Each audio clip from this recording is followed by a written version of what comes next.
تاریخ میں ایک ایسا شخص بھی گزر چکا ہے جس نے انسانوں کے بالوں سے قالین بنائی، جو کہ شاید ہیومن ہیئر سے بنی قالینوں کی پہلی اور آخری مثال ہو۔ قتل، نفرت اور ظلم، ان تین چیزوں کو سوچنے سے ہر انسان کے دماغ میں تاریخ کے لحاظ سے دیکھا جائے تو صرف ایک ہی نام ذہن میں آتا ہے: ہٹلر۔ اس بندے کا نام آپ لوگوں نے کبھی نہ کبھی موبائل فون، کتابوں یا کسی کے منہ سے ضرور سنا ہوگا۔ یہ وہ شخص تھا جس نے 1939 میں پولینڈ میں اپنی فوجیں داخل کیں، جس سے باقاعدہ ورلڈ وار 2 کا آغاز ہوا۔ ہٹلر نے جب اپنی فوجیں پولینڈ میں داخل کیں تو اسی وقت ورلڈ وار 2 شروع ہو چکی تھی۔ ورلڈ وار 2 1 ستمبر 1939 وہ دن تھا جب دوسری جنگ عظیم کا باقاعدہ آغاز ہوا، جب جرمنی نے پولینڈ پر حملہ کر دیا۔ 1939 سے 1998 یورپین تاریخ پر اگر نظر ڈالیں تو برطانیہ چاہتا تھا کہ ہٹلر زیادہ طاقتور بنے۔ جب ہٹلر نے روس کی بجائے پولینڈ پر حملہ کیا تو انگریز گھبرا اٹھے اور انگریزوں نے پولینڈ کی حمایت میں جرمنی کے خلاف ہتھیار اٹھا لیے۔ ہٹلر، جس نے یہودیوں کا تاریخ میں سب سے زیادہ قتل عام کیا،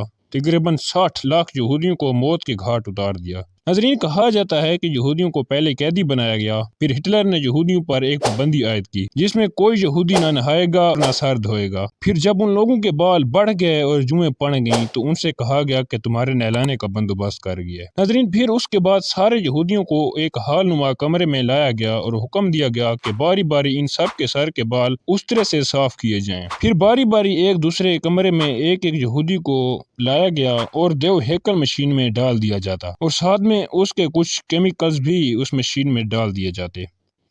ناظرین، کچھ ہی لمحے میں وہ مشین زندہ انسان کو کالے سیال میں تبدیل کر دیتی۔ آپ اس چیز سے اندازہ لگا سکتے ہیں کہ کتنی دردناک سزا دی گئی ہے۔ یہ تاریخ کی سب سے زیادہ دردناک اور بے رحم تھی۔ ناظرین، پھر اس مادہ کو کولیکٹ کر کے بطور یوریا فصلوں میں ڈال دیے جاتی۔ ناظرین، اس سارے عمل کو تاریخ میں ہولوکاسٹ کا نام دیا گیا ہے۔ اس کے بعد ہٹلر نے یہودیوں کے سر سے جو بال صاف کرائے تھے اس سے ہٹلر نے قالین بنائی، جو انسانوں کے بالوں سے بنی قالین کی آخری مثال ہو۔ ناظرین، اندازہ لگا سکتے ہیں کہ ہٹلر یہودیوں سے کتنا نفرت کرتا تھا۔ یہودیوں کے خلاف ایک تاریخی جملہ بھی کہا تھا۔